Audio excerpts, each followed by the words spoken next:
Sí, Lo dice. sí, aparecía uno en la consigna, creo. El de iVertices o algo así. Pero, no, yo te preguntaba porque en algo 2 viste que están todos. O sea, es el mismo grafo el que tenemos ahí Listo, dando vueltas. perfecto. Sí, Ok, solo. ok, eso era. Tal Gracias. vez, tal vez tenga alguna modificación, pero lo dudo. Bueno, vamos a hacer un breve repaso. Esta parte sí la voy a hacer súper rápido, pero es principalmente para... Si alguien no sabe uno de estos temas, está complicado. O sea, si no sabe de, ay, no me lo acuerdo, bueno, nada, es agarrar los apuntes que tengan y es revisarlos. Ahora, si no lo saben, está complicado, en serio. Entonces, en el universo cinematográfico de algoritmos, sí, cada uno viene de diferentes cursos de algoritmos de estructura de datos o de haberlo cursado conmigo, tal vez, pudo haber pasado tranquilamente. Entonces, vamos a hacer un breve repaso. ¿Sí? Entonces, pregunta sobre complejidad. ¿Sí? ¿Qué es complejidad? ¿Y para qué la usamos? La solemos usar para comparar algoritmos. ¿En qué sentido? O sea, sí. Y, por ejemplo, podríamos ver cuántas unidades de tiempo tardan distintos algoritmos sin tener que depender de en qué computadora los estamos corriendo. Bien, es una forma abstracta respecto de la realidad en sí, o sea, no depende de la computadora, incluso puedo escribir, es independiente del lenguaje de programación, o sea, es independiente de toda la...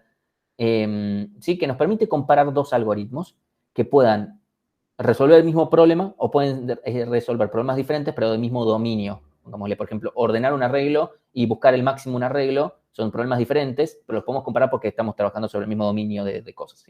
Si fuera tal vez ordenar elefantes y buscar el máximo de una jirafa, no sé, ahí tal vez no. Sí, pero de todas formas, incluso si no trabajaran dentro del mismo dominio, seguirían siendo comparables de alguna manera. Eso es algo que vamos a ver más adelante. ¿Sí? Bien. Bueno, ¿qué sucede cuando dos algoritmos tienen la misma complejidad? Sí, por ejemplo, digamos O de n cuadrado. Este algoritmo A tiene O de n cuadrado y este es O de n cuadrado también. ¿Qué pasa en ese caso?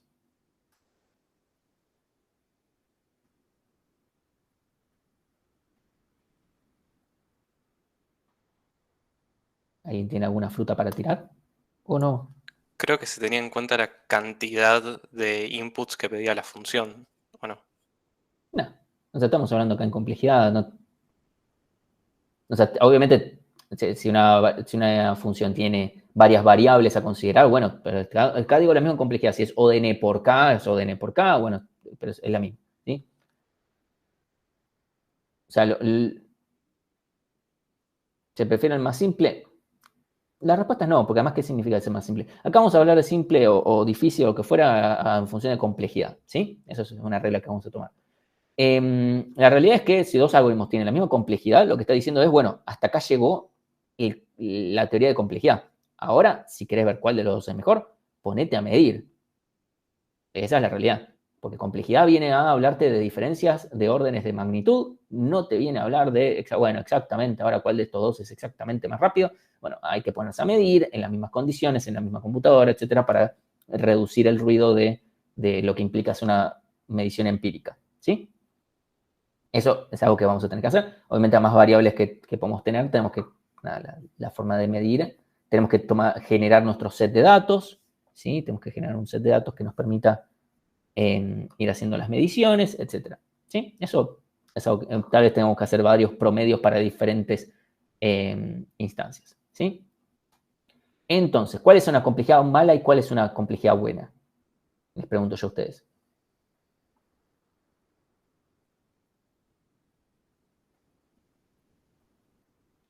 Marcos dice depende. Una buena complejidad sería una constante, que sería como Bien. la mejor. La única verdad universal es que O de 1 es buena. Todo lo demás, no sé. Porque ahí, por ejemplo, Diego dice logarítmica es buena. No, depende. Si yo te digo obtener el máximo de un arreglo ordenado y lo haces en tiempo logarítmico, te digo, che, sos un choto. Hacelo en tiempo constante. Sumar dos números en tiempo logarítmico, dos números de un par de bits. Y hacer el logarítmico es como, che, me estás cargando. ¿Sí? Entonces, la respuesta es correcta, es depende. Depende del problema. ¿Sí? O de 1 es lo único que podemos saber es que es bueno. En algunos casos es buenísimo, en otros casos es inalcanzable, y en otros casos es, y sí, obvio que lo vas a hacer en O de 1. ¿sí? Y bueno, ahí Augusto dice, algo es malo si existe una mejor. Es una forma de verlo, y no estoy en desacuerdo, para nada. Victoria dice que n factorial siempre va a ser pésimo. Depende, porque tal vez no tenemos otra forma de hacerlo que haciéndolo en una cantidad exponencial, factorial, y no nos queda otra. Entonces, que sea algo bueno o malo, y va a depender mucho del problema, porque tal vez no nos queda otra. Y es como, bueno, y si no te queda otra, ¿es esto o no resolverlo? ¿Qué sé yo? Bien, pregunta sobre TDAs, ADTs, TADs, depende cuál de todas las permutaciones de letras les hayan dado. ¿Sí? Tipos abstractos de datos, tipo de datos abstractos, o lo que sea. ¿Sí? Primero, ¿qué es mejor? ¿Una estructura sobre un arreglo o una estructura enlazada? Veámosla rápido esta.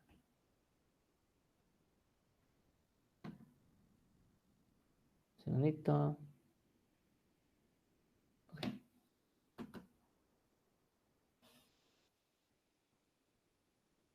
O sea, juéguensela, ¿eh? Dicen que es mejor una enlazada. Bueno, la respuesta es depende. ¿Sí? Incluso, a priori, yo preferiría una en arreglo porque permite reutilizar cosas en memoria, o sea, localidad espacial y ese tipo de cosas que ven en Orga, y etcétera, ¿sí? O sea, a priori yo diría así nomás, en arreglo, pero tal vez es una cagada implementar las estructuras a unas estructuras de datos como, no sé, una cola, implementarlos en un arreglo, se puede, que sea todo constante, se puede, haciéndolo circular y todo lo demás, pero es mucho más difícil que hacerlo enlazado, ¿sí? Entonces la respuesta depende. Para distintos TDAs, suponiendo que podemos implementarlo de forma óptima, porque si no, si una implica hacerlo menos óptima, bueno, vamos por la que lo haga óptimo. Pero suponiendo que fueran iguales, o sea, que la complejidad no sea un tema, y ahí depende. Tal vez ahí sea por lo que mejor convenga en función del TDA, ¿sí? Después, ¿qué es un diccionario o mapa? Porque depende del curso, tal vez lo vieron como diccionario, en otro como mapa, son lo mismo.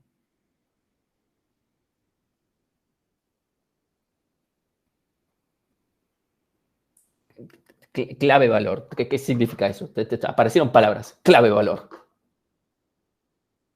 Una tabla de hash. Una tabla de hash es una implementación de un diccionario.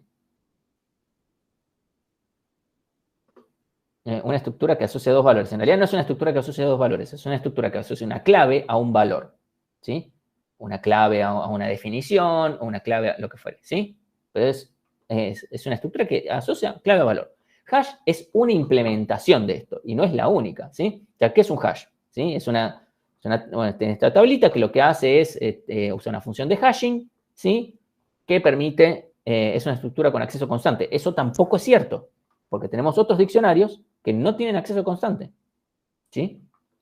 Entonces, ¿qué es un hash? Es una implementación de diccionario que usa funciones de hashing, que tienen sus características de distribución uniforme, que sean rápidas y que asegure pocas colisiones, ese tipo de cosas. Sí, que tiene distintas formas de resolución de colisiones, soluciones de colisiones como hash abierto, hash cerrado, hay otras como hopscotch hashing, cuckoo hashing y otras más, ¿sí? Entonces, ¿qué tan rápido anda? Bueno, sí, en este caso, el hash sí es una implementación de diccionario, donde si la función de hashing es buena, ¿sí? Entonces, la función funciona, las principales primitivas, digamos, de este TDA funcionan en tiempo constante, ¿sí? En ese caso, ¿sí? ¿De qué depende que funcione bien? De la función de hashing, ¿sí? O las funciones de hashing, porque un hash puede utilizar varias funciones de hashing, ¿sí? Después tenemos un árbol binario búsqueda, ¿sí? Que el árbol binario búsqueda también es otra implementación, ¿sí? De un diccionario. Ahora, ¿qué ventaja y qué desventaja tiene? ¿Sí? O sea, tiene una ventaja y tiene una desventaja, ¿sí? Lo deja ordenado, pero perdés en performance. Bien, ese es el resumen. No son las únicas, pero son las principales, ¿sí? Tarda más, porque es logarítmico, pero a cambio nos mantiene todo ordenado. Lo cual tiene sentido, porque si nos ordenara, pero no perdiera en performance, más allá de que lo usaríamos siempre, rompería un poco la matemática, porque si no implicaría que yo puedo ordenar cualquier cosa en tiempo lineal, cosa que está demostrado que no se puede. Y después, bueno, ¿qué es una cola de prioridad? ¿Qué es una cola de prioridad? Sí, otra gran ventaja es que no tiene una función de hashing que no la entiende nadie, ni el que la escribió. Entonces, ¿qué es una cola de prioridad?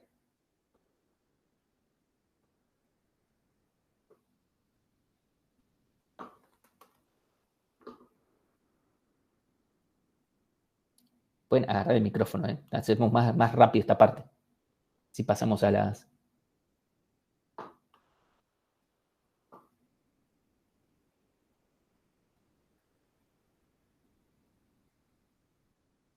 ¿Olis?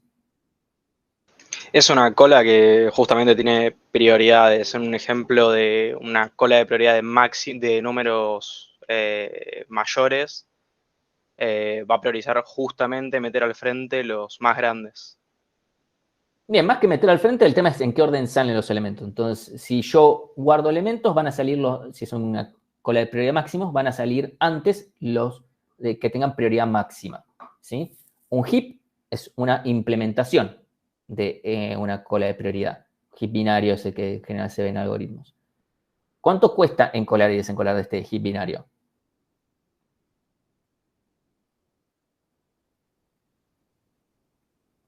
¿Recuerdan esto que hace heap, down heap y todas esas cosas? ¿Sí? Logarítmico. Bien. ¿Cuánto cuesta crear un heap a partir de datos iniciales? Es decir, yo ya tengo datos iniciales, creo. ¿Sí? ODN. Bien. Si hacemos down heap del último al primero y con eso deben haber visto la demostración de que esto termina convergiendo que es ODN. Bien. Pregunta sobre grafos. ¿Sí? Primero, ¿qué es un grafo?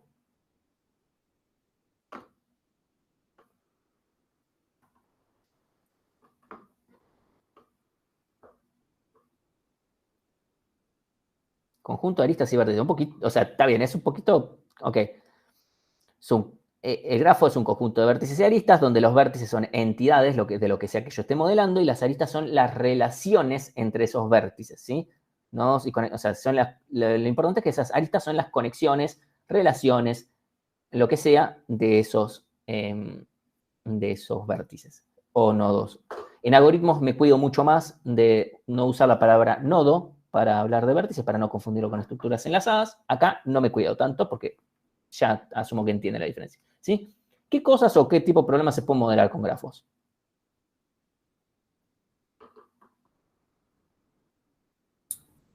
De Bien. todo. Bien, sí, dicen un mapa, dicen el Pokémon Go, Google Maps, redes sociales, tu vieja se puede modelar con grafos, todo se puede modelar con grafos. Yo me puedo modelar con grafos, todo se puede modelar con grafos. Si no se puede modelar con grafos es porque no están teniendo la suficiente imaginación para modelarlo con grafos. Ese es el tema. Entonces, bueno, ¿qué recorridos conocen? O sea, recorridos sobre grafos.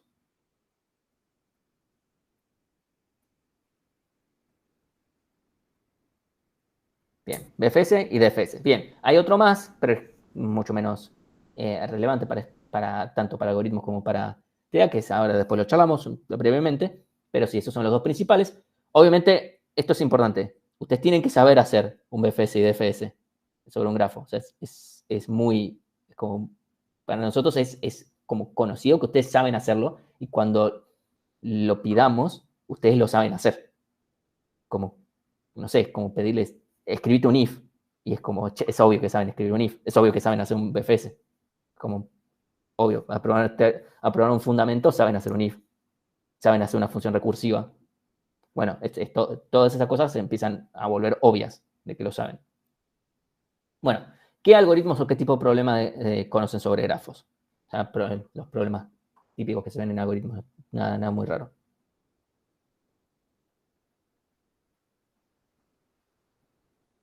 Dijkstra sí, es un algoritmo que permite resolver problemas de camino mío. Coloreo me resulta más raro que lo conozcan porque es un tema más de esta materia. Los algoritmos de Tarjan, sí, para obtener puntos de articulación, componentes fuertemente conexas. ¿Bipardito? Sí, los problemas de grafo bipartito. Prim y Kruskal para obtener los árboles de tendido mínimo. Orden topológico, bien. Bellman-Ford también para obtener caminos mínimos. Bueno, BFS también se puede usar para obtener caminos mínimos, sí, bien. Y de técnicas de diseño, lo único que esperamos principalmente es qué es división y conquista.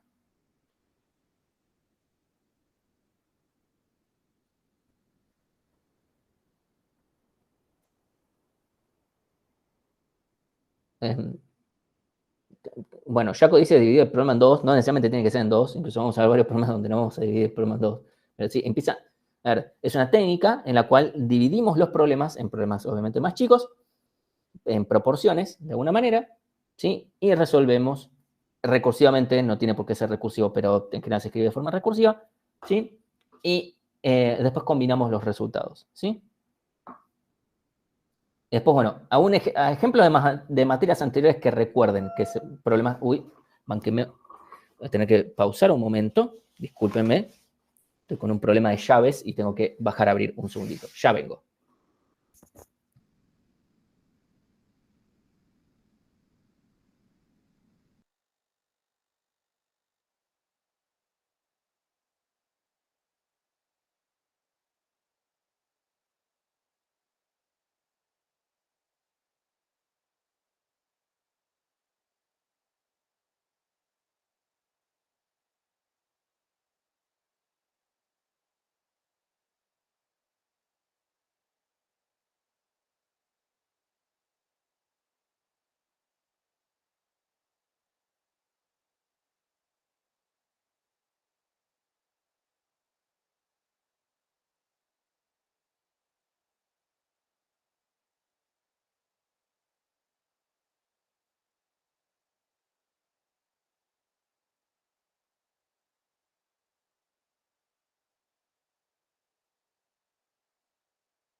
Volví, pero no parece que esté presentando más.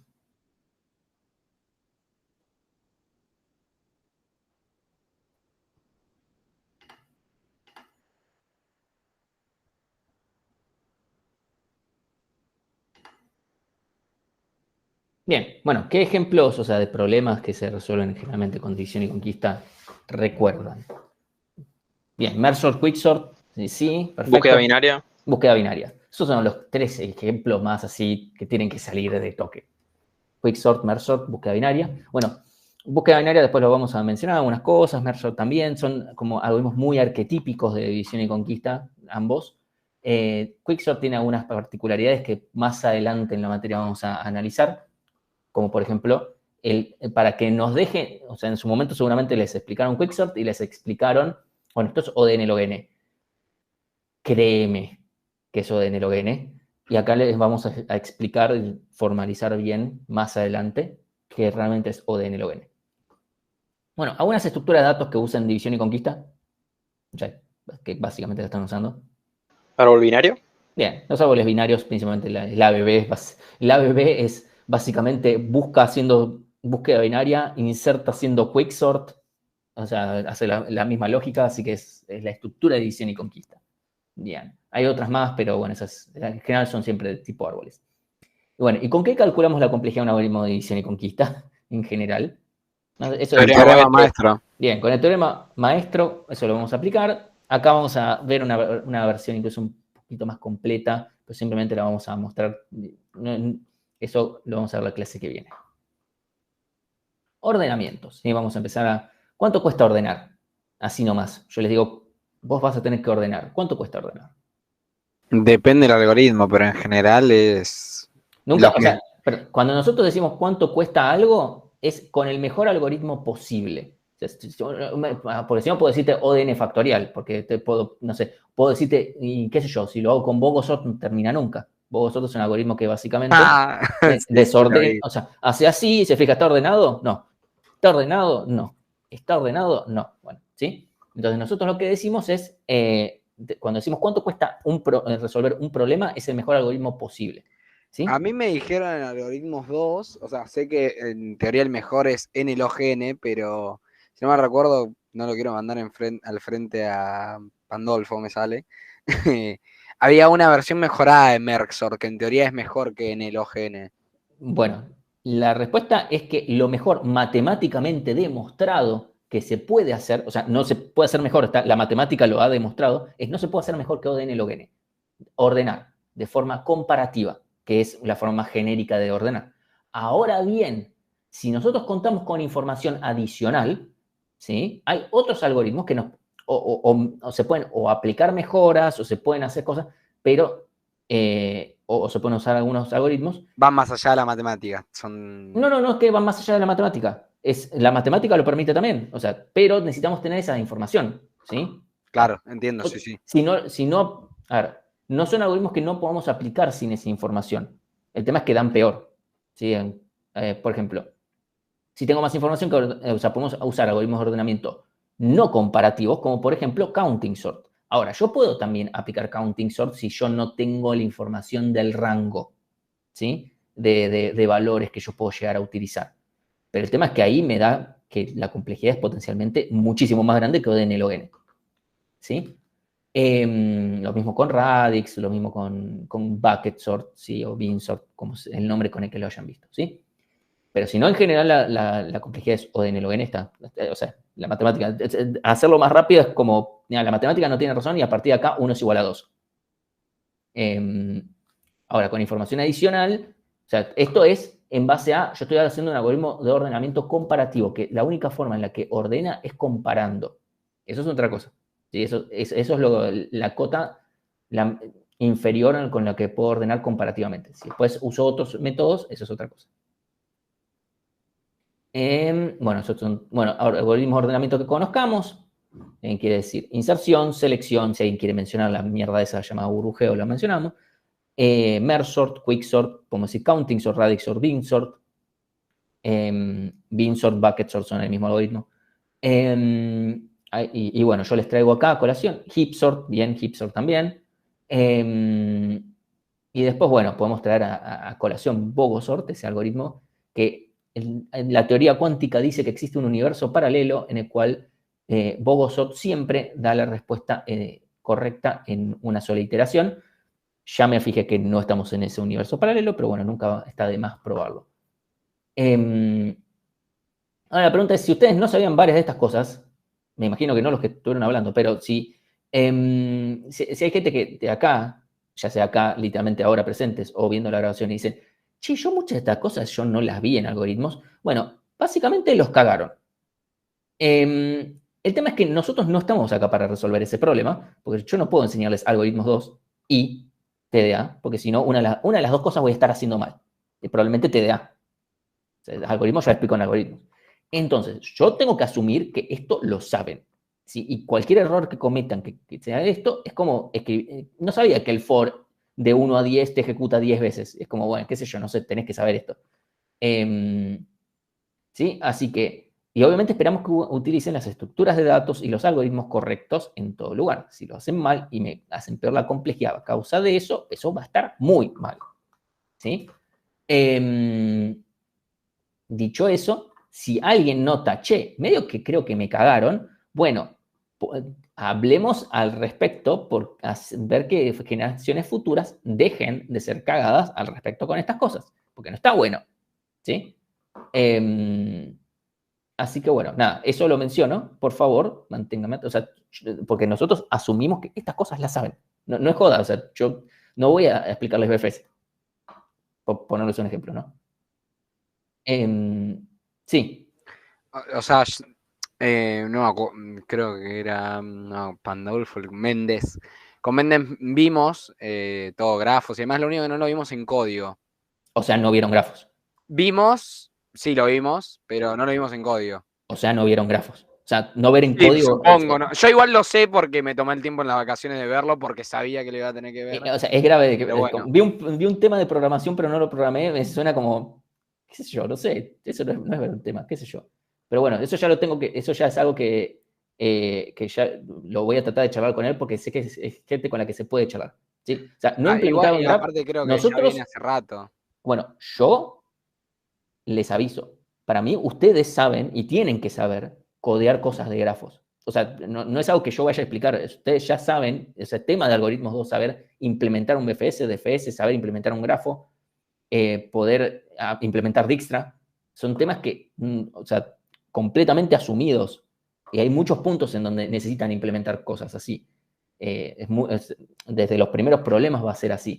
Y es importante que se pongan a tono con eso. O sea, entonces aprovechen estas primeras semanas para ponerse a tono con ese tema, porque posta lo necesitan. No es como, bueno, qué sé yo, no voy a usar la integral triple de análisis 2 en tal cosa. Bueno, no, acá sí se usa. Grafos o sea, grafos es un tercio de algoritmos, así que no sé qué es lo que se ve si no se programa, pero bueno, eso será algo que en su momento trataré de hablar con él, porque es gente con la que se puede hablar y no está bueno.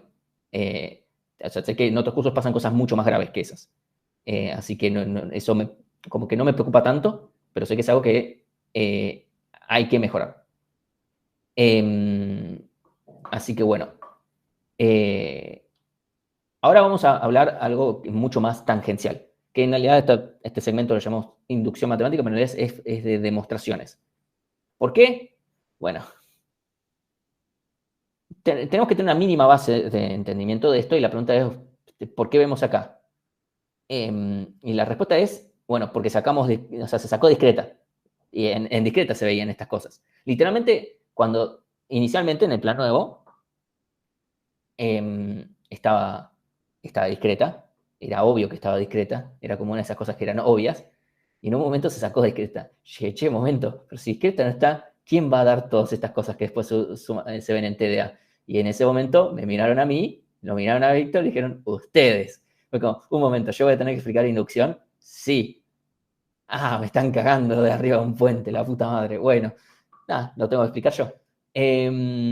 ¿Por qué la sacaron? La respuesta breve es por una cuestión política, por decirlo con una sola palabra. Discreta iba a estar, la persona encargada de discreta no estaba muy de acuerdo con que se cambiaran ciertas cosas con las que todos estábamos de acuerdo, en ciertas cosas de metodología, etc.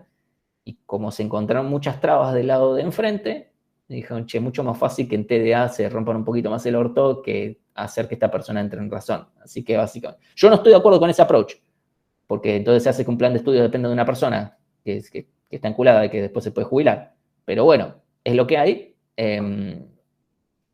Y bueno, así que acá estoy yo teniendo que dar inducción y cosas más de matemáticas, ¿sí? Entonces, primero vamos a tener que hablar un poquito de qué son las implicaciones lógicas, ¿sí? Vamos a hacer un breve repaso, seguramente se lo recuerdan de pensamiento científico, el CBC, claramente ahí sí dieron eso. Yo, por ejemplo, tengo la implicación si H, entonces T, básicamente, ¿sí? Básicamente, que esta es una implicación lógica. Cuando decimos una implicación lógica, si H es falsa, entonces la implicación es verdadera, ¿sí? Por ejemplo, si el tigre es azul, entonces mañana voy a salir a correr. Como el tigre no es azul, entonces no pasa nada. Si la tesis es verdadera, entonces la implicación es verdadera, no importa el valor de la hipótesis. Por ejemplo, si el tigre, no sé, puedo decir cualquier cosa. Si yo me saco un 10 en el examen mañana, pasado mañana, yo hoy me tomo la birra. Como bueno, es independiente de si la implicación es cierta, porque al final del día me tomé la birra, pero estaba diciendo sobre qué pasó con el examen. ¿Sí? Esto, nada, considérenlo especialmente cuando hagan sus promesas de qué va a pasar si se sacan una buena nota en un examen, no lo había en la implicación porque si no, no funciona. Pero lo importante es que si H es verdadera, entonces necesariamente T tiene que ser verdadera. Esa es lo que indica esta implicación. ¿Sí? Esto es la definición de una implicación lógica. Es importante esto porque si no nos implica demostrar cosas de forma incorrecta. ¿Sí? O sea, es importante tener en cuenta estas dos cosas de acá. ¿Sí? Entonces, H implica T es exactamente lo mismo que esta condición, que es no H o H y T. ¿Sí? Se puede escribir de otra forma, no es la única forma de escribirlo, pero está en la tabla de verdad de esto y de esto es exactamente la misma. ¿Sí? Entonces, ¿sí? Acá tenemos hipótesis implica tesis. ¿Sí? ¿Cómo hacemos para demostrar que una implicación, ¿sí?, lógica, que una proposición es correcta, es verdadera, es cierta? Bueno, no son las únicas formas, pero estas son las 4 principales. Son el método directo, método indirecto, por el absurdo contra el recíproco y por inducción. Es muy probable que estas 3 ya más o menos las conozcan de haber cursado análisis, álgebra, distintos momentos de la vida, etc. Pero inducción es probablemente que no lo hayan visto. ¿Sí? Entonces, por método directo, ¿sí? O sea, el método directo lo que hace es decir, asumimos que la hipótesis, o sea, la parte que está a la izquierda, es verdadera y demostramos que necesariamente la tesis tiene que ser verdadera también. ¿Sí? O sea, no queda otra que sea verdadera. ¿Sí? Por ejemplo, supongamos que quiero demostrar que si n es impar, entonces n cuadrado es impar. ¿Sí? Esta es la implicación que yo quiero demostrar. Entonces, voy a suponer que la hipótesis es verdadera, es decir, que n se puede escribir como un 2k más 1, siendo k un número natural incluyendo a 0. ¿Sí? Entonces, a n yo lo puedo escribir de esta forma porque yo estoy diciendo que n es impar. Entonces, yo voy a llegar a que necesariamente n cuadrado también lo sea. Entonces, n cuadrado es n por n, que es lo mismo que 2k más 1 por 2k más 1. Si distribuyo la de multiplicación, es 4k cuadrado más 2k más 1. ¿Sí? Acá yo puedo tomar factor común 2, me queda 2 por 2k cuadrado más k. Esto de acá es un valor entero, lo reemplazo, lo defino como k', me queda 2k' más 1, esto es n cuadrado tiene la forma de un número impar, n cuadrado es un número impar. Entonces, hemos demostrado que la implicación es verdadera. ¿Sí? Esta es nuestra forma de hacerlo por método directo. Por el contrarrecíproco, en realidad lo que vamos a hacer es demostrar que vale la implicación contraria negada. Es decir, yo acá estoy demostrando hipótesis, entonces tesis. Si no se da la tesis, no se puede dar la hipótesis, básicamente. ¿Por qué? Porque si esto fuera falso, pero esto verdadero, se está dando que verdadero implica falso y eso es incorrecto. Eso es lo único que no puede pasar. ¿Sí? Entonces vamos a ir por este lado. Por ejemplo, este es un ejemplo en el cual podemos aplicar el método del contrarrecíproco. A por B es par, entonces A es par o B es par. O sea, si la multiplicación de los números da un número par, a uno de los dos, al menos, tiene que ser par. Entonces, supongamos que la tesis es falsa y vamos a llegar a que la hipótesis también es falsa. ¿Sí? Entonces, asumimos que ambos son impares. Entonces yo digo que A es 2k más 1, que B es 2k' más 1, y entonces A por B es 2k más 1 más 2 por 2k' más 1. ¿Sí? Distribuimos, nos queda K por K más 2K más 2K', etc. De vuelta, saco factor común 2, me queda todo este choclito acá, pero que es reemplazable por, esto es un número entero, perdón, es un número natural. Entonces, esto es reemplazable por K'', es este valorcito de acá. Esto tiene forma de un número impar. Por lo tanto, A por B, que es esto de acá, es impar. Por lo tanto, la hipótesis, si la tesis es falsa, la hipótesis es falsa. ¿Sí? Hasta acá estamos bien. O sea, el tema es entender más o menos la metodología. ¿Por qué? Todavía no lo vamos a usar. El tema es que no encuentro un mejor momento. Pues esto recién lo explico a medida que lo voy necesitando, va a ser medio un quilombo. Entonces, prefiero explicarles ya ahora estos temas y ya después cuando los vamos necesitando los vamos a ir apuntalando y volviéndolo a usar. ¿Sí? ¿Estamos bien por ahora con qué quieren decir estos dos métodos hasta ahora? Más común, obviamente, es el método directo. El contrarrecíproco no recuerdo haberlo usado nunca para TDA. Yo no estaría entendiendo una cosa igual. Sí. En un principio quería mostrar que si pasa H, entonces pasa T, ¿no? Sí, Entonces demostramos que si no pasa T, entonces no pasa H. exacto. O sea, hay dos formas. ¿Es equivalente? Sí. A ver, de vuelta, recordemos que la definición de una implicación es que si pasa H, entonces tiene que sí o sí pasar T, lo cual no nos dice nada que si T es verdadero o falso, o sea, si yo te digo T es verdadero, no pasa nada, o sea, H puede ser verdadero o falso y no pasa nada, porque falso implica verdadero, es correcto. ¿Sí? Si H es falso, no pasa nada, no importa cuánto vale T, no sé si es verdadero o falso. Lo que sí o sí tiene que pasar es que si este es verdadero, este es verdadero. No puede pasar que este sea falso y este verdadero. ¿Sí? Perdón, que este sea verdadero y este sea falso.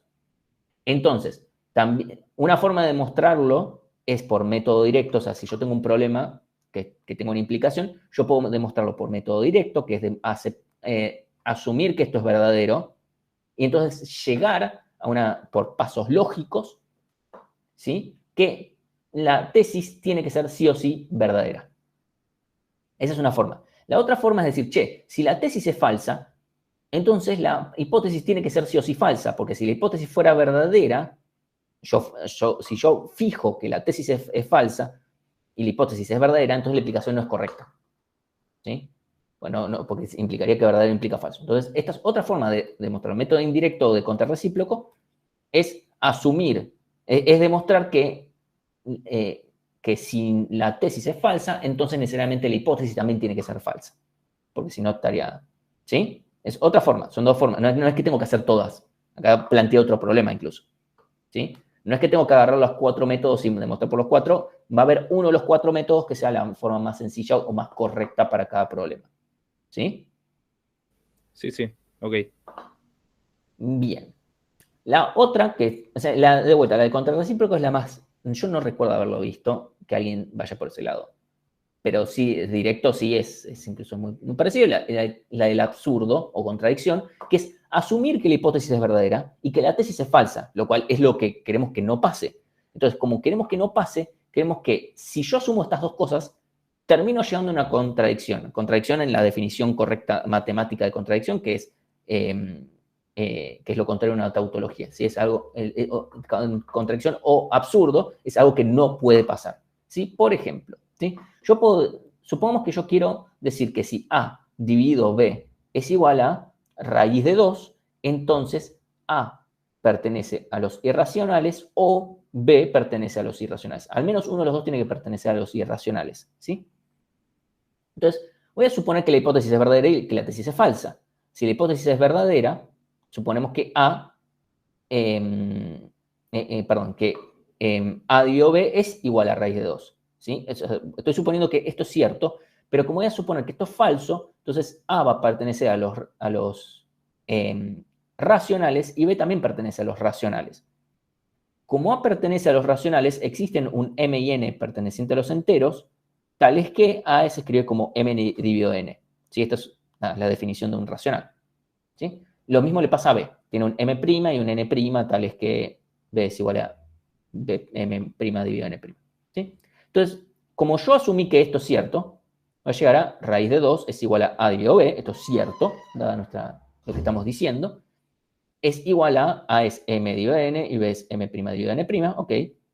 Reacomodo un poquito, vieron, porque este va para arriba, este va para abajo.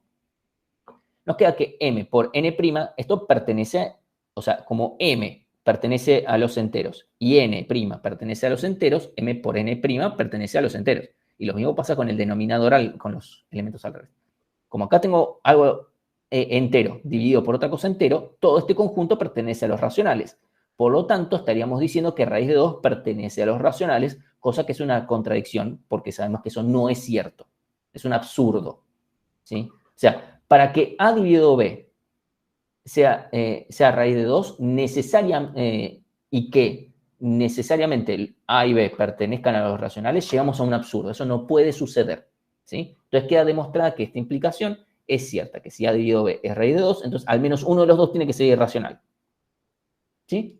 Eso es lo que estamos buscando. Y entonces tenemos el principio de inducción matemática. ¿Sí? Este es el último, donde tenemos que se demuestra que PDN, lo que vamos a hacer es decir, Para un n0 se demuestra, de alguna manera, por alguno de los otros tres métodos, que la propiedad o una proposición es verdadera, ¿sí? Y luego se demuestra que para todo h, ¿sí? Mayor o igual a n0, entonces sucede que si vale p de h, entonces vale p de h más 1. Esto es otra implicación, ¿sí? Esto es una propiedad, proposición, otra implicación, lo que sea, pero nosotros sabemos, o sea, lo que queremos demostrar es que si esto vale para p de h, entonces tiene que valer p de h más 1. Y eso, si yo lo muestro matemáticamente, eso es el método por inducción. Por ejemplo, me queda una flechita acá que no debería haber quedado. Yo quiero demostrar que la sumatoria de 2i desde 1 hasta n es igual a n por n más 1. ¿Sí? Entonces vamos para el caso base. El caso base podría ser n igual a 1 o podría ser n igual a 0, o cualquiera de los dos casos va a funcionar. ¿Sí? En este caso, desde 1 hasta 1 nos queda 2 por i, nos queda 2. Y esto nos queda 1 por 1 más 1, nos queda 2 de vuelta y está todo. Fíjense que si hubiese ido contando el caso base 0, también funcionaría. Acá daría 0 y acá tendría 0 por 1 más 1. Sí, así que funcionaría igual. Entonces, vemos el paso inductivo. Si yo lo que quiero demostrar es que si vale esto, ¿sí? Entonces vale lo mismo también con h más 1. Eso es lo que tengo que demostrar. No tengo que demostrar otra cosa. ¿Sí? Entonces, esto lo voy a demostrar por método directo. ¿Cómo hago? Voy a asumir, ¿sí?, que esto es cierto para h. ¿Sí? Entonces yo voy a tener desde 1 hasta h más 1, quiero ver qué pasa. ¿Sí? Yo quiero ver hasta dónde nos lleva. ¿Sí? Entonces, esta sumatoria la puedo separar en ir hasta h, ¿sí? Acá llego hasta h, y después separo el término de 2 por h más 1. Este lo saco afuera de la sumatoria, ¿sí? Ahora aplico, ¿sí? Asumo que P de H es verdadera, acá es donde la estoy aplicando, que estoy asumiendo que la hipótesis es verdadera, ¿sí? Y llego, o sea, simplemente aplico, ok, bueno, acá reemplazo por H. Entonces, H por H más 1 más 2, etc. ¿Sí? Entonces, yo acá, directamente, si hacemos un poquito de distribución de cosas, esto nos queda H más 1 por H más 2. Y si se fijan, puedo decir, esto es h más 1 por h más 1 más 1. Esto es directamente p de h más 1. ¿Sí? O sea, es esto diciendo que esto es cierto con h más 1. ¿Sí? Entonces, con esto queda demostrado que por método inductivo, haciendo los distintos pasos, queda demostrado que esto es correcto, que esta propiedad es correcta siempre. ¿Sí? Otro ejemplo podría ser, yo acá les podría decir, chicos, háganlo, no lo van a hacer ustedes, no importa, no vamos a perder ese tiempo. Así que para todo número natural, 8 a la n menos 5 a la n, este es un número divisible por 3. ¿Sí? Podemos decir, caso base es 1, ¿sí? Entonces vemos 8 a la 1 menos 5 a la 1, esto es 3. Demostrado. Excelente, porque 3 es múltiplo de 3. Excelente. Ahora aplicamos vuelta al método directo para la parte inductiva, ¿sí? Para el paso inductivo. ¿Sí? Decimos 8 a la h menos 5 a la h, nosotros decimos, o sea, afirmamos que es 3 por k, es decir, tiene la forma de un múltiplo de 3, ¿sí? K es un valor natural. Y ahora tenemos que decir, bueno, ¿cuánto vale 8 de h a la h más 1 menos 5 a la h más 1? Entonces, nos fijamos, a ver qué pasa. 8 a la h más 1 menos 5 a la h más 1 es lo mismo que decir 8 a la h por 8 y 5 a la h por 5. ¿Sí? Eso es lo mismo. Yo acá, ¿sí?, puedo decir, che, fijémonos que yo puedo reemplazar 8 a la h con 3 a la k más 5 a la h. Sí, lo escribí al revés, pero es exactamente lo mismo. Simplemente reemplazo. ¿Sí? Nos queda 5 a la h más 3k por 8 menos 5 a la h por 5. ¿Sí? O sea, simplemente reemplacé esto acá sabiendo esto. Acá es donde estoy usando que estoy asumiendo que la hipótesis es verdadera. ¿Sí? Paso siguiente, simplemente empiezo a distribuir, me queda 8, 5 al h más 24k menos 5 por 5 al h. ¿Sí? Automáticamente lo que puedo decir es sacar factor común acá, 5 al h. ¿Sí? Saco factor común y me queda 8. No, tengo 8 por 5 al h y 5 menos 5 por 5 al h, esto me queda 3. ¿Sí? Me queda 8 menos 5, 3. 3 Y acá me queda 24K. 24 es un número que es múltiplo de 3. Entonces, nada, lo separo, me queda 3 por 5 a la h más 3 por 8K. Esto es lo mismo que decir 3 por 5 a la h más 8K. Todo esto de acá es un número entero, lo puedo reemplazar por un K' que valdría esto. Esto es un número múltiplo de 3. Y con esto queda demostrado que para todo valor natural, 8 a la n menos 5 a la n es un número múltiplo de 3. Esto es nada de vuelta, son ejemplos, ¿sí? Entonces, para inducción hay que usar otro método extra. O sea, inducción implica demostrar las dos cosas. Demostrar que para un paso inicial esto es correcto y después, dado que yo puedo demostrar que dado que se cumple la propiedad para un determinado h, entonces se cumple para el siguiente, automáticamente caen todos los valores por efecto dominó. Porque si vale para 1, o sea, yo demostré que para todo h, si vale para h más 1. ¿Sí? Ok, si yo además le agrego que para n igual a 1 esto es correcto, como tengo el paso inductivo, demostré, ok, vale para 1, entonces vale para 2. Y como vale para 2, vale para 3. Como vale para 3, vale para 4. Y así hasta el infinito. ¿Sí? Entonces esto vale para cualquier valor de n. Entonces, la pregunta es si esto realmente lo vamos a usar acá. Y la respuesta es que sí. Primero, hay varias cosas donde ustedes pueden tener un tecleo, pero en otras ya es demasiado, ¿no? Y la verdad es que hay una técnica de diseño que se basa en inducción. O sea, es literalmente inducción aplicada en computación. Es eso. ¿Sí? Esa la vamos a ver dentro de un rato todavía, falta. Pero hay una técnica de diseño de algoritmos que justamente hace esto. ¿Sí? Y después, bueno, hay un tema que después vamos a retomar más adelante donde implica demostrar. No vamos a estar resolviendo ningún problema, vamos a estar demostrando cosas y necesitamos saber demostrar cosas. Vamos a ir haciéndolo de a poco. Acá tiré un montón de cosas. No espero que hayan incorporado todo lo que acabo de decir, de ninguna manera. Lo importante es que más o menos hayan agarrado más o menos cómo va a ser la idea de la metodología, que más o menos le hayan encontrado, tiene sentido. Si me tirás algo que lo haga yo, olvídate que lo haga, pero no importa. Es ir de a poco, la idea es ir construyendo de a poco esto, ¿sí? Entiendo que esto puede ser un montón en este momento, la idea es irlo construyendo de a poco, ¿sí? O sea, imagínense que les acabo de tirar 4 métodos que en discreta se toman mínimo un mes para hablar de estas cosas. Ahora se los acabo de tirar en media hora. Así que es entendible que haya sido un montón. Tranqui, después lo repasarán y después a medida que lo vayamos usando vamos a volver a repasar al respecto. ¿Sí? Hasta acá. Estamos incluso, ahora voy a usar un poquito de esto para hablar de propiedades de grafos. Y ahora vamos a usarlo, vamos a ver un enfoque un poquito práctico de cosas, más que 8 a la K y 5 a la K, ¿a quién carajo le importa? ¿No? Estamos en programación, entonces vamos a ir con grafos para usarlo. ¿Sí? Entonces, todavía en el afán de hacer repaso, ¿sí? Vamos a hablar un poquito de grafos y sus propiedades. ¿Sí? Entonces, vamos a hablar de repaso de grafos y propiedades matemáticas de grafos. Primero, para recordar, TDA grafo. El TDA más grosso de todos. El más importante, seguro. O sea, no hay duda de que es el TDA más importante. Entonces, grafo, si es tiene entidades que en realidad lo llamamos vértices o nodos y las relaciones entre esas entidades. Aristas, links, conexiones, como quieran llamarlo. ¿Sí? El tipo de grafos está más que nada en función de cómo son las aristas, ¿sí? Porque los vértices están. El tema es cómo se relacionan, puede cambiar un montón, ¿sí? Pueden ser pesados o no pesados, ¿sí? Un segundito.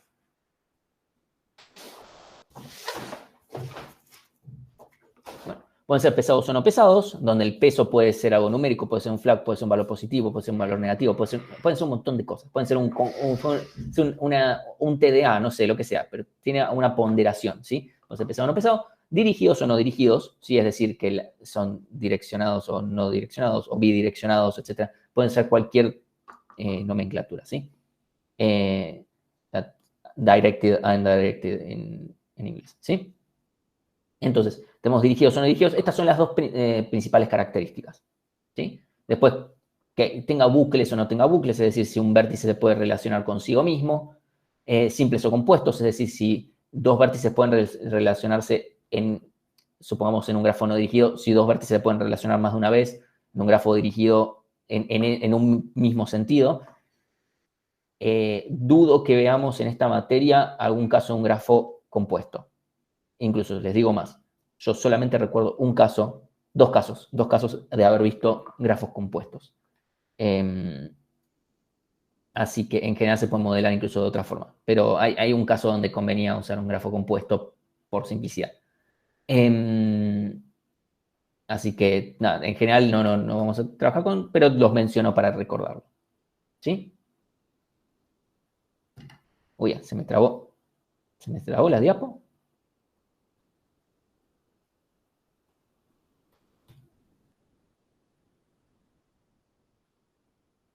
Ok, no sé alguna animación se truló mal. Ejemplos. Un mapa de de aeropuertos, sí, cómo se conectan los mapas en función de los vuelos. Podemos verlo también como una red social de quién estuvo con quién en un secundario y cosas por el estilo. Cosas que saqué también de la materia de redes complejas. Formas de recorrer un grafo, ya lo habíamos charlado antes, BFS, DFS y una que no mencioné antes, Random Walks, que es básicamente moverme de forma completamente aleatoria. Uno diría, ¿para qué miércoles sirve eso? Tiene algunas propiedades porque un Random Walk esconde lo que se llama una cadena oculta de Markov y eso tiene propiedades probabilísticas que muestran cosas. Esto se usa un poquito más en redes complejas, así que no le vamos a dar mucha más bola. No creo que vayamos a usar algo en esta materia, tal vez para alguna aproximación, pero lo dudo.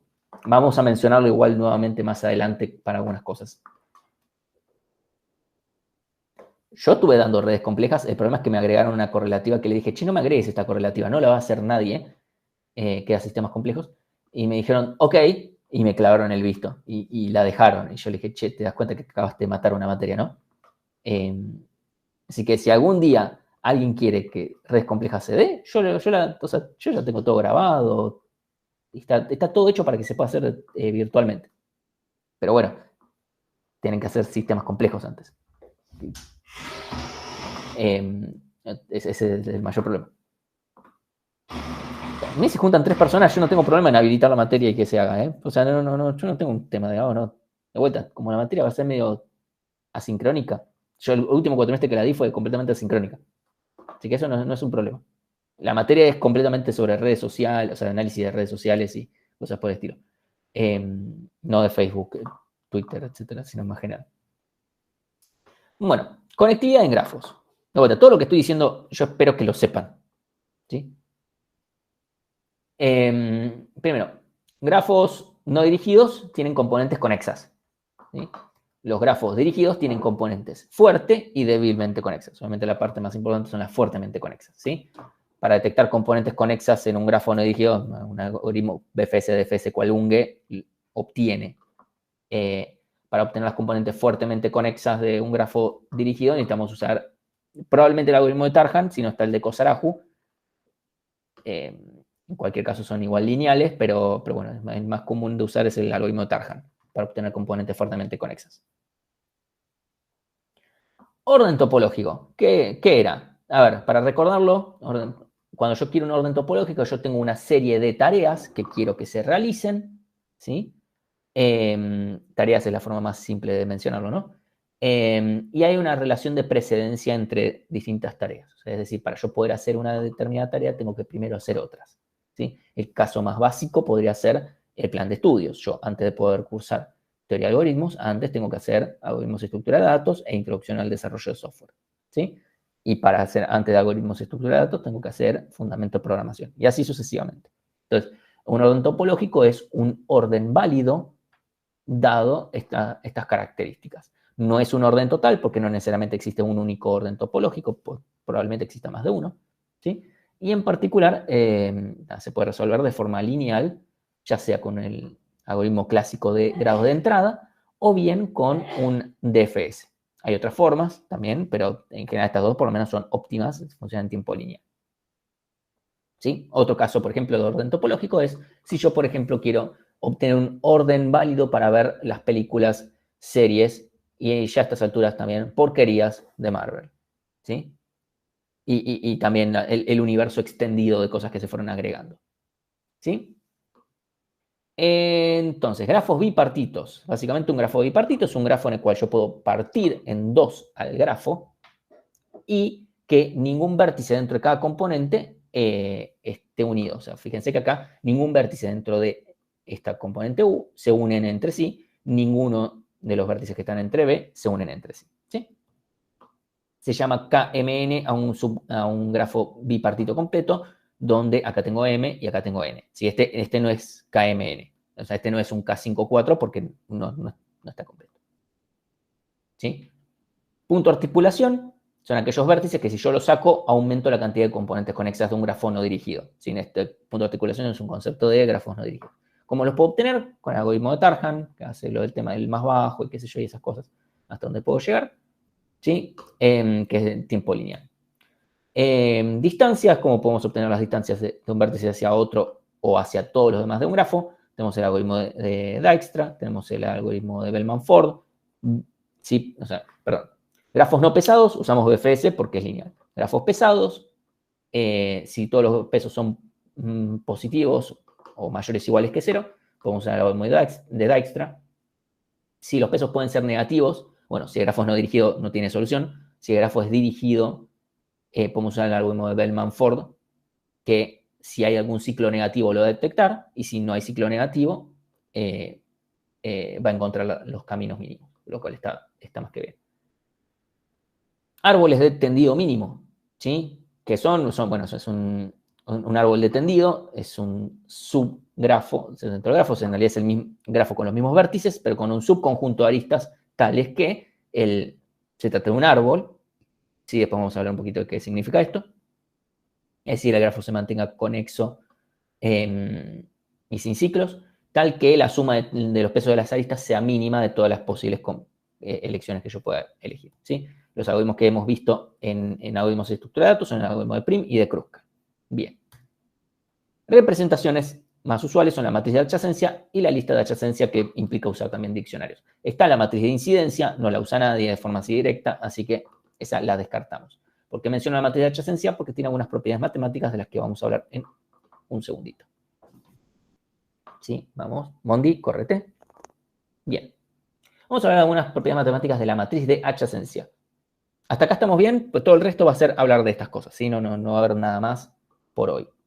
Vamos a ver algunas aplicaciones de inducción también, ya que estamos. Entonces, vamos a hablar de lo obvio. Lo que espero que cuando hayan cursado y hayan visto matrices de adyacencia hayan dicho, che, esto está pasando, y que haya sido, sí, obvio. ¿Sí? Lo primero es que la matriz de adyacencia es cuadrada, ¿sí? Porque literalmente es de cantidad de vértices por cantidad de vértices. Segundo es que si el grafo es no dirigido, la matriz es simétrica, necesariamente. Y la tercera es que si no hay bucles, la diagonal son todos ceros. Porque es medio obvio, ¿sí? Hasta ahí es como todo medio normal, no hay nada raro. Entonces, ahora vamos a el momento teorema, ¿sí? La potenciación de la matriz de adyacencia. Lo que dice es, supongamos que yo tengo la matriz de adyacencia A, supongamos que para un grafo G, pero supongamos que no estoy considerando pesos, estoy diciendo 1 o 0 según si hay o no hay aristas, nada más, ¿sí? No estoy viendo nada más. Entonces, supongamos sí, que yo tengo la matriz de adyacencia A, está con unos y ceros nada más, de un grafo G. Lo que vamos a decir es que A a la n de la posición IJ, o sea, si yo elevo a la n a la matriz de adyacencia, la posición IJ nos indica la cantidad de caminos de largo n de I a J. ¿Sí? ¿Cómo vamos a demostrar que esto es cierto? Lo vamos a demostrar por inducción. Primero, ¿vale para el caso inicial, o sea, A a la 1? Bueno, la respuesta es que sí, porque fíjense que si en la posición IJ hay un 0, es que no hay un camino de largo 1, lo cual es cierto, porque no hay arista. Y si hay un 1, es cierto que ahí hay un 1, y por lo tanto hay un camino que de largo 1 que nos lleva de I a J. ¿Sí? Hasta acá, esa lógica me la compran, ¿estamos bien? ¿Que esto vale para A1? Bien. Después, ahora, si vale para A a la n, ¿vale para A a la n más 1? Es importante eso.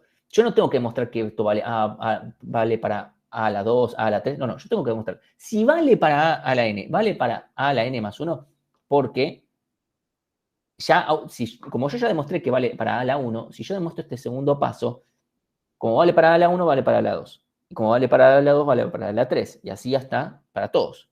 ¿Sí? Ese es el chiste de inducción. Entonces, vamos a hacer el paso inductivo. Entonces, suponemos que tenemos una matriz F de N, F a la N, que nos indica la cantidad de caminos que hay entre I y J de largo N. Supongamos que esa matriz existe. Yo quiero demostrar que esa matriz es en efecto A a la N. ¿Sí? Entonces, si la propiedad vale para A a la N, entonces F de N es A a la N. ¿Sí? O sea, esto es lo que yo estoy asumiendo. O sea, yo estoy haciendo por método directo, esto me olvidé de decirlo, estoy haciendo por método directo. Entonces, voy a asumir que F de N es A a la N. Bien. Entonces, ahora yo puedo expresar un camino de N más 1 de I a J como todos los caminos de largo N de I hasta K, todos los K posibles, y después un camino de largo 1 de K a J. ¿Sí? O sea, en vez de decir, che, veo todos los caminos de N más 1, es como, no, para. Fíjate todos los caminos de largo N y después hacia todos los posibles destinos, cosa que ya tenés medio como calculado eso del paso anterior, y después súmale 1. ¿Sí? Es muy importante que me entiendan este punto, no tanto por la demostración de esta propiedad matemática que ustedes podrían decir, elijo creer y está todo bien, el problema no es ese. El tema es que, como les dije, hay una técnica de programación que básicamente usa este razonamiento para poder implementarse. El código es un for dentro de otro for y ya está. El tema es cómo llegas a ese par de fors. ¿Sí? Entonces, necesito que me sigan en este paso que acabo de decir, donde acabo de transformar al problema en, che, me quedo hasta con un pasito menos y después le sumo el cachito que me falta. ¿Sí? Entonces, la cantidad de caminos de largo n más 1 de I a J es la suma de la cantidad de caminos de largo n multiplicado por las formas que hay de llegar desde el K en cuestión, o sea, el intermedio que yo haya elegido, hasta J. ¿Sí? Entonces, notemos que de K a J es directamente usar la matriz A. ¿Sí? Porque eso ya lo hemos visto. Entonces, F de n más 1, o sea, el que me determina la matriz de la cantidad de pasos que hay entre I y J, de n más 1, es la sumatoria, ¿sí? Para cada K posible, ¿sí? Para todo vértice, esto para K igual a cada vértice posible, de I hasta K, y después, bueno, hacer este pasito extra de KJ, ¿sí? Esto es A sub KJ, ¿sí? Esto es directamente es el índice. ¿Hay o no hay arista, básicamente? ¿Sí? O sea, fíjense que esto se transforma en, si hay arista del K al J, esto lo considero, y si no es, tacho todo porque se vuelve un 0, y ya está. ¿Sí? Eso es básicamente todo. Solamente voy a sumar aquellos K para los cuales hay camino directo. ¿Sí? Eso es importante. O sea, esto se desglosa básicamente en, como esto solamente va a valer 1, cuando haya arista de KJ, o sea, porque acá estoy considerando de vuelta todos los Ks posibles de todos los vértices, esto es básicamente estar diciendo, ok, suma todos los lugares de donde pude haber venido del paso anterior, hacerle la suma. ¿Sí? De vuelta, esto es muy importante que vean esta parte que acabo de decir, que esto básicamente lo que termina siendo es eso. ¿Sí? Entonces, esto de acá yo lo reemplazo por o sea, por método directo, yo había dicho que vale esto. Entonces, reemplazo, y esto de acá es básicamente A de I a la J más 1, ¿sí? Porque por haber metido un paso intermedio no lo cambia, porque estoy usando la misma matriz, ¿sí? Entonces, se queda demostrado que F de IJ de N más 1 es igual a de I de J N más 1, y eso vale para cada IJ, entonces las matrices son exactamente iguales, ¿sí? Ya sé que dije un montón de cosas. Me interesa más la parte metodológica que tanto es que sí, IJ y no sé qué, ¿sí? Por eso es que estamos haciendo esta introducción ahora. A unas propiedades de autovalores y autovectores de la matriz de adyacencia. Por ejemplo, los autovalores y autovectores nos permiten obtener una medida de la centralidad. La centralidad es la importancia de los vértices y también nos permiten determinar una forma de clusterizar, ¿sí? O sea, obtener comunidades dentro de redes. Más sobre esto en redes complejas, si a alguien le interesa. Si a alguien le interesa en particular el tema de cómo encontrar comunidades usando clustering espectral, o sea, usando los autovalores y autovectores, les puedo pasar data de eso, o sea, les puedo pasar directamente clases o lo que fuere. O lo mismo si cómo medir centralidad usando autovalores y autovectores, y cosas por el estilo.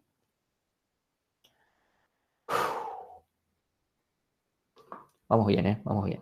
A veces viene la parte un poquito más larga, pero después ya de ahí baja. Esta parte es un poquito más fácil, pero es un poquito larga. Entonces, tenemos la definición formal de un árbol. ¿Cuál es la definición formal? Un árbol es un grafo no dirigido, tal que para todos pares de vértices dentro de los vértices del grafo, existe y es único el camino entre ese par de vértices. ¿Sí? Esa es la definición, esa es la única definición de árbol. ¿Sí?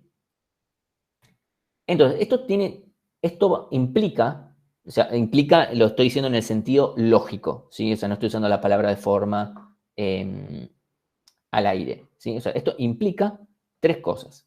La primera es que el árbol es conexo, la segunda es que el árbol es acíclico y la tercera es que el árbol tiene una cantidad de aristas igual a la cantidad de vértices menos 1. Las primeras dos son muy fáciles de demostrar, por ejemplo, por el absurdo, ¿sí? El árbol es conexo, o sea, si yo supusiera que hay camino, pero además no es conexo, todo muy lindo, pero, o sea, si no es conexo, hay un par de vértices que no tienen conexión, así que no existe camino para todo vértice, por lo tanto, el árbol tiene que ser conexo.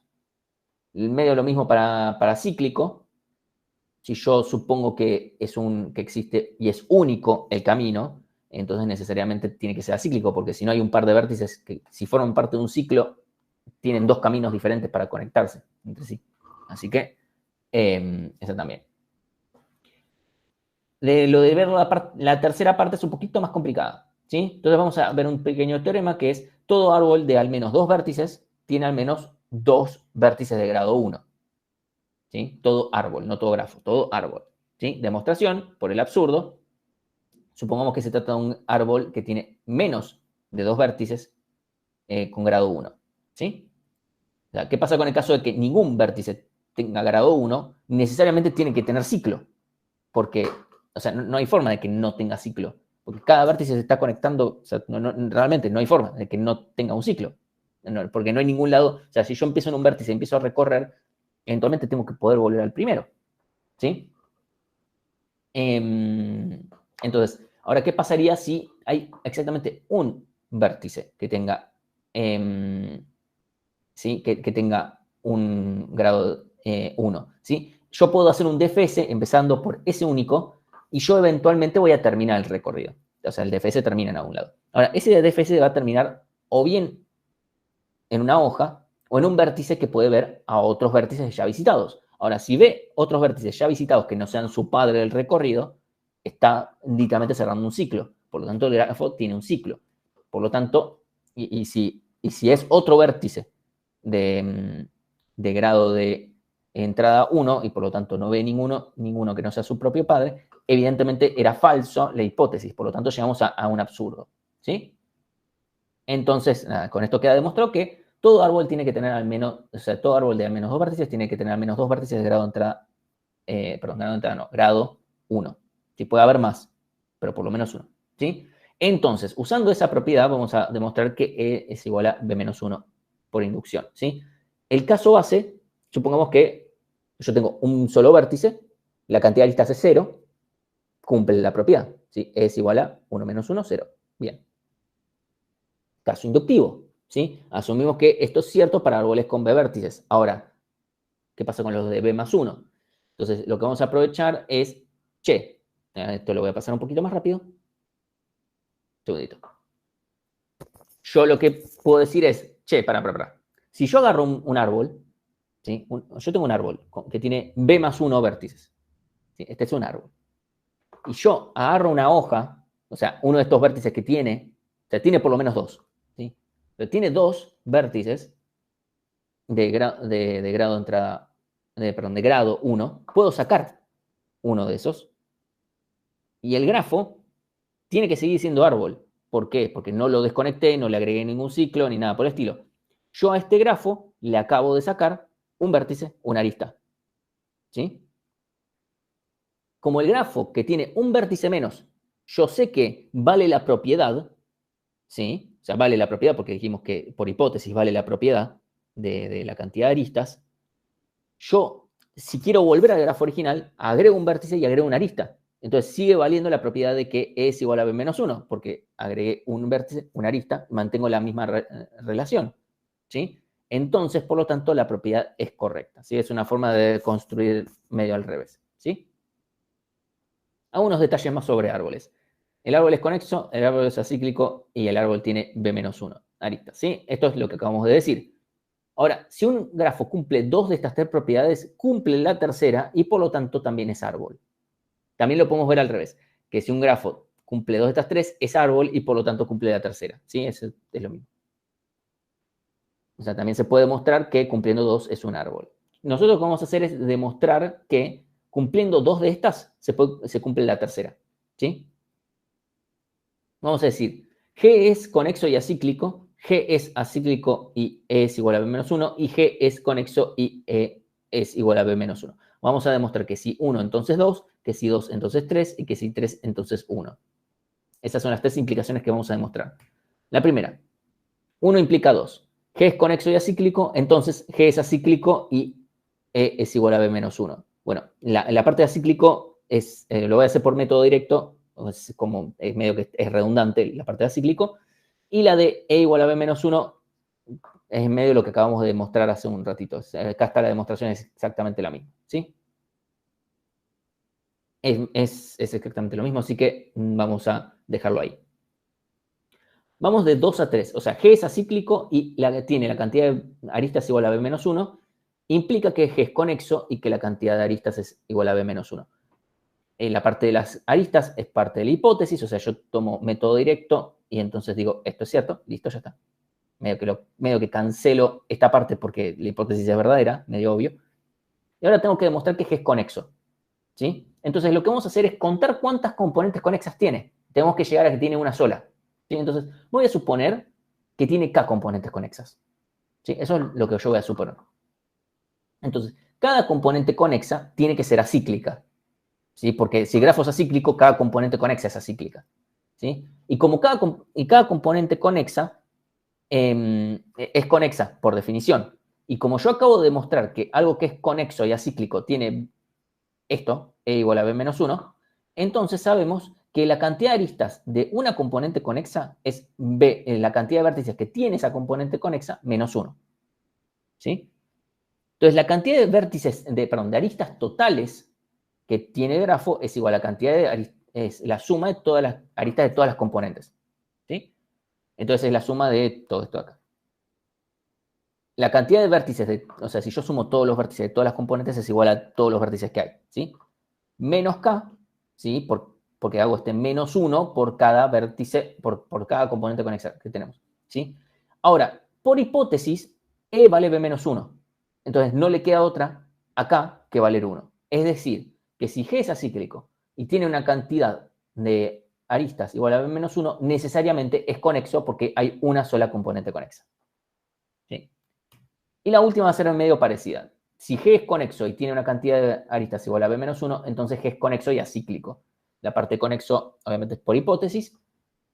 Y la de acíclico, vamos a suponer parecido que G tiene T ciclos y vamos a llegar a la conclusión de que T vale 0, ¿sí? Entonces, si yo saco una arista por cada ciclo del grafo, el grafo se va a mantener conexo y va a pasar a ser acíclico, ¿sí? O sea, si yo agarro por cada ciclo, le saco una arista, automáticamente removí los ciclos, pero tiene que seguir siendo conexo porque estoy solamente anulando alternativas, ¿sí?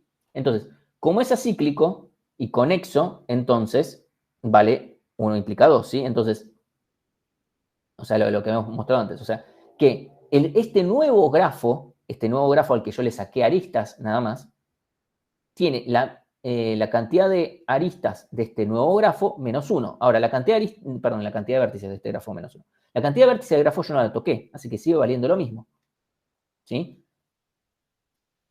Y sucede que la cantidad de aristas del grafo original es igual a la cantidad de aristas del nuevo grafo más t. ¿Por qué? Porque yo a este grafo le saqué t aristas. Por cada ciclo le saqué una arista. Entonces me queda esto de acá, me queda bg', ¿sí? Menos 1 más t. donde, como tenemos la misma cantidad de vértices, lo dejamos igual, nos queda BG menos 1 más T. Como por hipótesis la cantidad de vértices de todo el grafo era B menos 1, a T no le queda otra que valer 0. Y entonces queda demostrado esto último. ¿Sí? Esta fue la parte más... Sí, ese. No escuché el... Sí, no, me parecía interesante aclarar que tanto esta demostración como la anterior fueron hechas por el método directo. Sí, Literalmente asumí que la hipótesis es verdad y vi hasta dónde me llevaba. No es que llegaste a un absurdo ni nada, es como asumo la hipótesis y eso literalmente te llevó a la conclusión, que es en un caso que la cantidad de ciclos es cero y en otro caso que la cantidad de componentes conexas es 1. Sí, o sea, dependiendo de lo que yo quiera demostrar, tal vez me conviene usar el absurdo para agregar más información y llegar a algo que rompa, o sea, que no compile. O en este caso es simplemente ver hasta dónde me lleva. Esto me terminó llevando a, che, no queda otra, o sea, T tiene que valer 0, la cantidad de ciclos tiene que valer 0. En otro caso era, che, evidentemente la cantidad de componentes conexas tiene que ser 1, o sea, evidentemente por la hipótesis que acabo de tener antes. ¿Sí? Y hasta acá están las partes más difíciles. Ahora va a ser un poco más tranqui, se los prometo, para terminar la clase. ¿Hasta acá hay alguna duda? Ya sé que esto puede ser como, che, esto va a ser toda la materia. Yo les aseguro, no, así no es toda la materia. Esta es la primera clase nada más donde tengo que tirarles todo esto por la cabeza. Les prometo que no va a ser así toda la materia. La clase que viene es más de división y conquista y tenemos que ver algunas cosas que van a ser un poquito matemáticas, pero bueno. No es todo así. Pero hay muchas cosas de demostraciones. O sea, hay muchas cosas de demostraciones. Por eso yo lloro que no esté discreta, porque claro, no, de repente tenés que aprender a demostrar acá en vez de ya venir sabiendo demostrar. Entonces, handshaking lemma, que puede demostrarse como, esta es una figura de un handshaking de lemma. Básicamente lo que dice es, en todo grafo no dirigido, la cantidad de vértices con grado impar es par. Esto es como suena rarísimo. Pero básicamente yo tengo un grafo no dirigido, la cantidad de vértices que tienen grado impar, o sea, esa cantidad de vértices es par, necesariamente. ¿Sí? ¿Por qué? Porque lo podemos hacer por método directo, de vuelta. Yo puedo sumar todos los grados, ¿sí? De cada vértice. ¿Sí? Si yo sumo todos los grados de todos los vértices, eso me da 2 veces la cantidad de aristas. ¿Sí? Claro. Piensen, ¿por qué? Porque por cada vértice, por cada arista estoy contando el grado que genera 2 veces. Piensen un grafo con 2 vértices unido. ¿Sí? Tiene una sola arista y hay 2 vértices de grado 1, donde esa arista contribuyó 2 veces al grado. O sea, una vez para un vértice y otra vez para otro. ¿Sí? Entonces, esto en total, la sumatoria de todos los grados es siempre 2 veces la cantidad de aristas, que nótese, esto es un número par.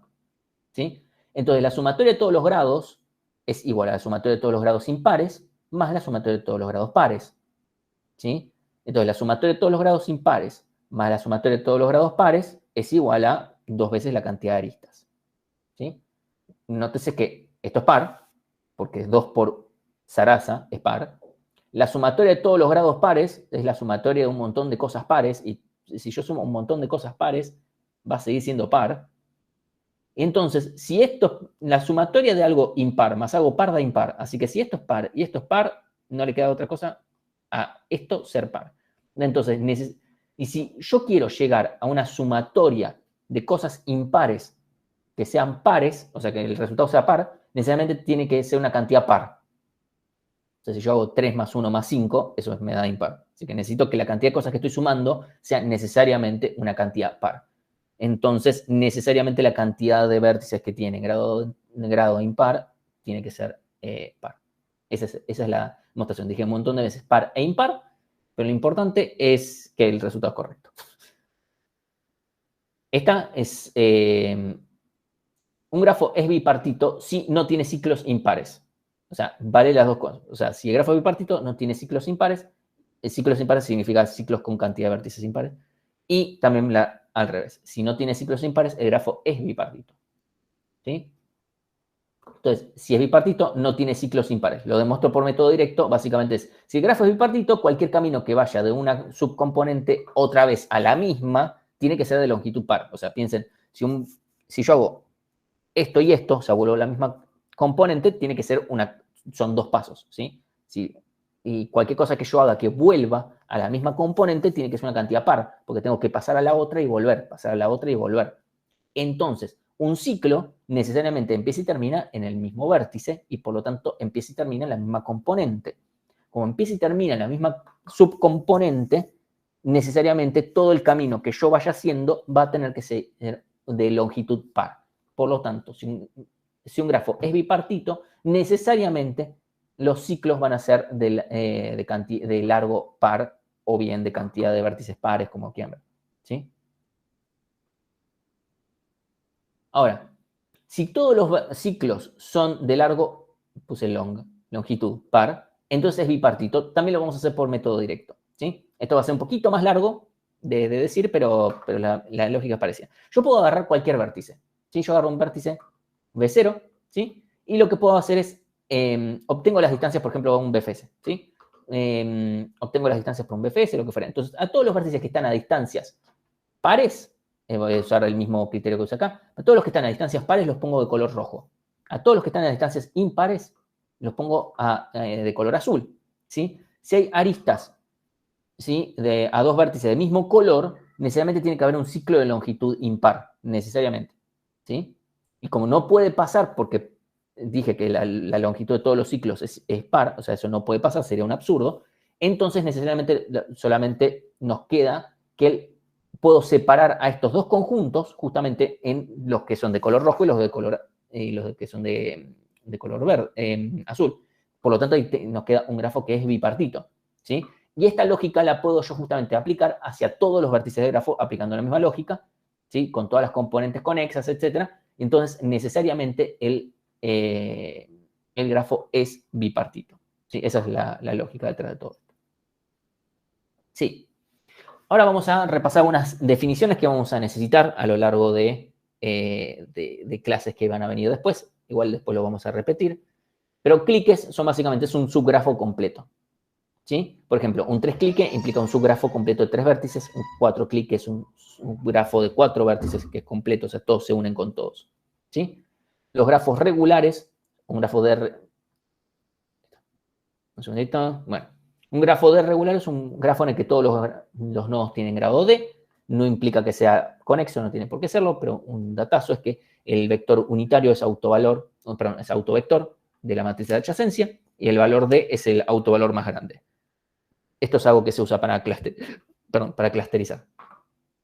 Un grafo completo es un grafo regular, obviamente, es n-1 regular. Y un teorema es que dice que todo el grafo K regular es un grafo con 2K más 1 vértices, todo grafo K regular en un grafo con 2K más 1 vértices tiene un ciclo hamiltoniano. ¿Qué es eso? Ahora lo charlamos. ¿Sí? Después, como datazo que encontré por ahí, los grafos que son 3 regulares se llaman grafos cúbicos. ¿Por qué? ¿Qué sé yo? No sé. Le pusieron ese nombre. Grafos hamiltonianos y eulerianos. Camino de Euler, lo que dice es un camino que pasa por todas las aristas. ¿Sí? Incluso fue Euler un día, estaba al pedo, dijo, che, quiero ver a ver si puedo pasar por todos estos puentecitos en Königsberg. Y dijo, ¿sabes qué? Me voy a inventar grafos. Los que estaban al lado dijeron, ¿de qué? Vos fumá. Y se puso a escribir pelotitas y cosas por el estilo, e inventó teoría de grafos y cosas así. La gente que estaba al pedo en el 1700, ¿no? Entonces, el camino de Euler es básicamente un camino que pasa por todas las aristas una sola vez, ¿sí? El ciclo de Euler hace lo mismo, pero que empieza y termina en el mismo vértice.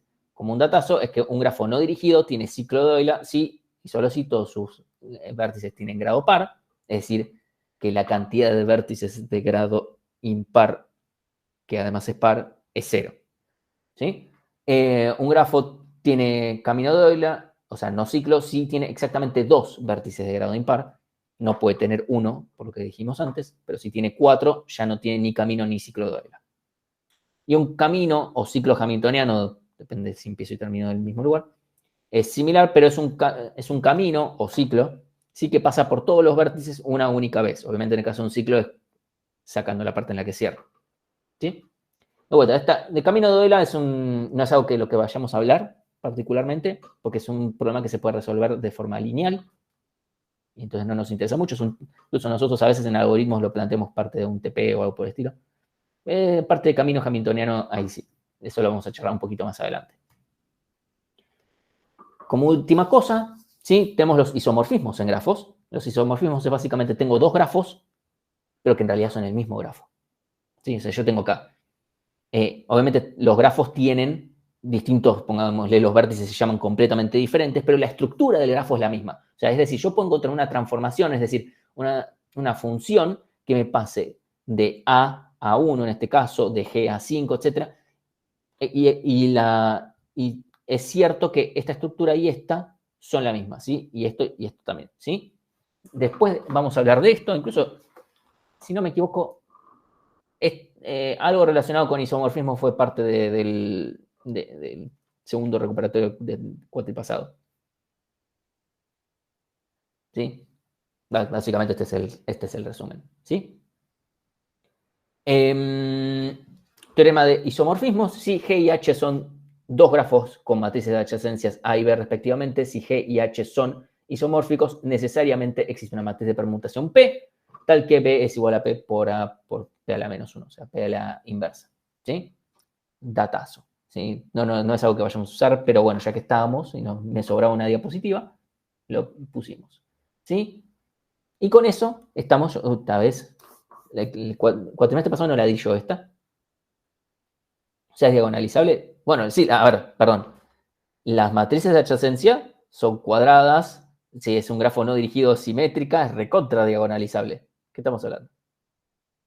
Le podemos calcular los autovalores, autovectores de forma recontra sencillita, son todos reales, son toda una locura. Si el grafo es dirigido, no necesariamente. Pero sí, el cuatrimestre pasado yo no di esta clase, pero el cuatrimestre anterior llegué a las 10 corriendo. Tuve suerte esta vez.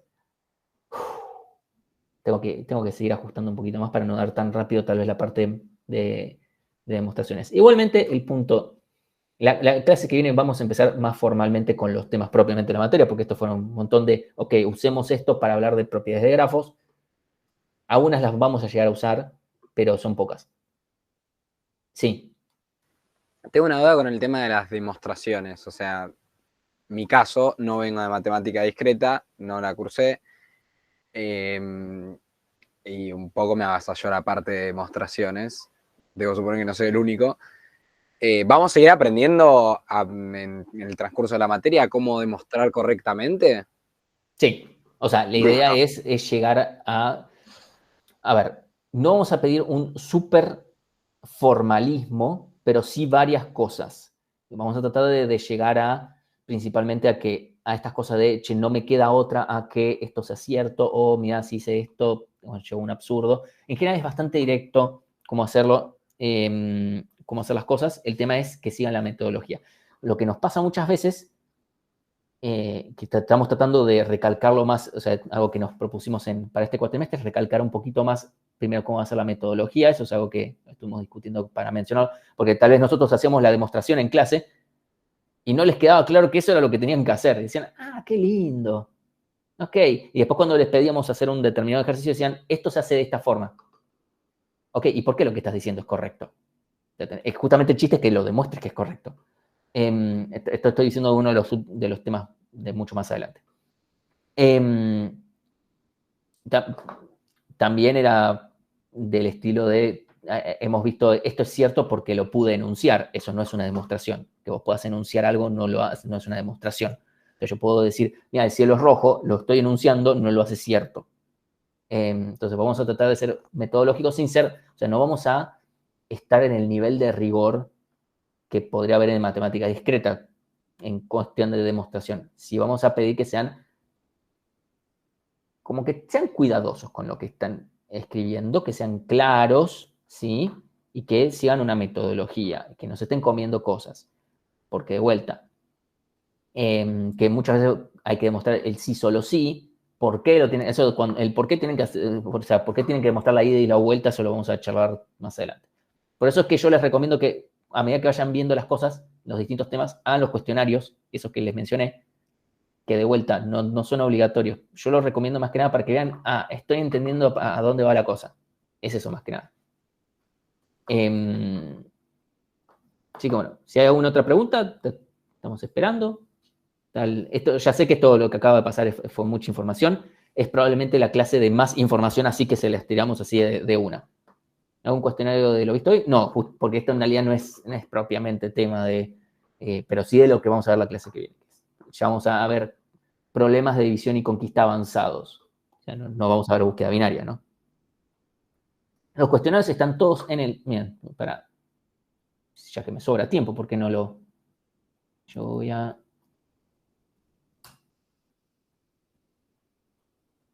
Ustedes ven... O sea, ustedes si entran al Drive, ustedes ven esto. Bueno, exámenes, pueden ver exámenes viejos, ¿sí?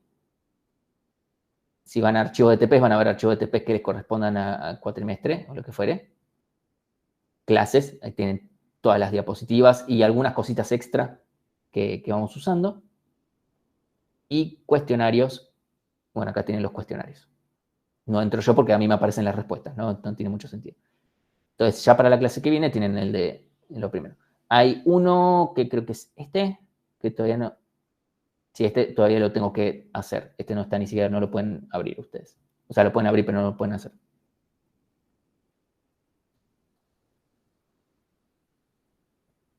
Así que bueno, voy a cortar la grabación para que no quede demasiado larga.